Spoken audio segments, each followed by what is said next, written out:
Selamat datang di video Quality Management System. Sebelumnya kita udah jelasin klausul 4 ISO 9001 sama IATF 16949. Dan ini adalah tambahan terkait persyaratan IATF 16949 tentang product safety. Sebelum lebih lanjut, kita perlu jelasin dulu apa itu product safety. Dari standar IATF 16949 mendefinisikan product safety sebagai standar yang berhubungan dengan desain dan manufacturing produk buat memastikan kalau produk nggak akan menimbulkan bahaya buat si customer. Simpelnya buat memastikan kalau produk kita aman buat dipakai. Intinya, kita diharuskan buat bikin atau menetapkan sebuah proses standar atau bisa dalam bentuk prosedur buat memanage proses atau produk yang berhubungan sama safety. Nah, di dalam standar atau prosedurnya ini harus ada minimal beberapa hal berikut. Pertama, harus ada proses identifikasi persyaratan regulasi atau perundang-undangan yang terkait dengan produk safety. Kalau negara atau asosiasi otomotif tertentu menetapkan suatu peraturan yang terkait produk yang kita bikin, kita harus identifikasi sebagai input dalam proses mendesain produk kita. Kedua, kalau kita merupakan perusahaan yang bertanggung jawab dalam proses development, kita juga harus ngasih informasi ke customer tentang persyaratan regulasi atau perundang-undangan yang terkait dengan produk kita.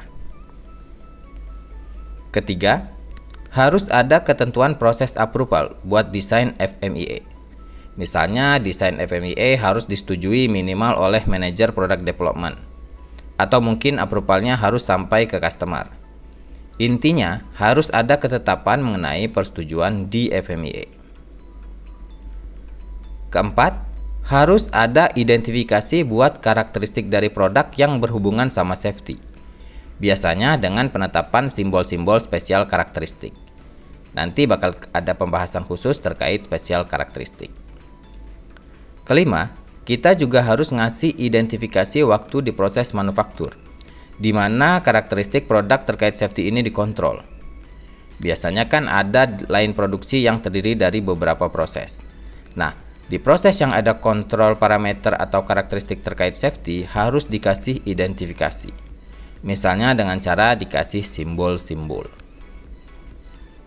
Keenam, sama kayak di FMEA, control plan dan VMMEA juga harus ada ketentuan terkait approvalnya. Ketujuh, harus ada reaction plan. Apa itu reaction plan?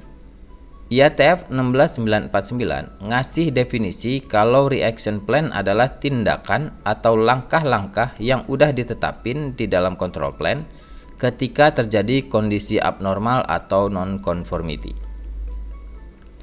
8. Kita harus menetapkan setiap tanggung jawab, terutama terkait product safety. Terus juga flow dan proses eskalasi informasi, terutama informasi apa aja yang harus melibatkan top management atau yang harus diinfokan ke customer.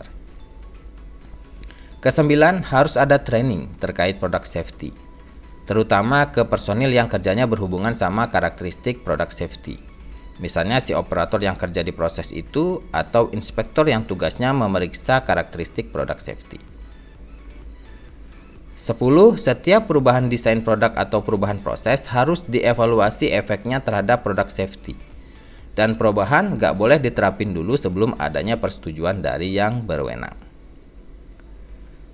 11. Semua persyaratan dan informasi terkait produk safety harus kita transfer atau teruskan ke seluruh supply chain kita atau ke seluruh supplier kita. Mau itu supplier tier 1, tier 2, dan seterusnya. Termasuk kalau supplier itu ditunjuk sama customer kita. Jadi supplier-supplier ini juga harus menuhin dan juga ngontrol persyaratan terkait product safety. 12. Kita harus netapin sistem traceability berdasarkan lot manufaktur sampai ke supplier-supplier kita. Tentu juga termasuk supplier tier 2 dan seterusnya.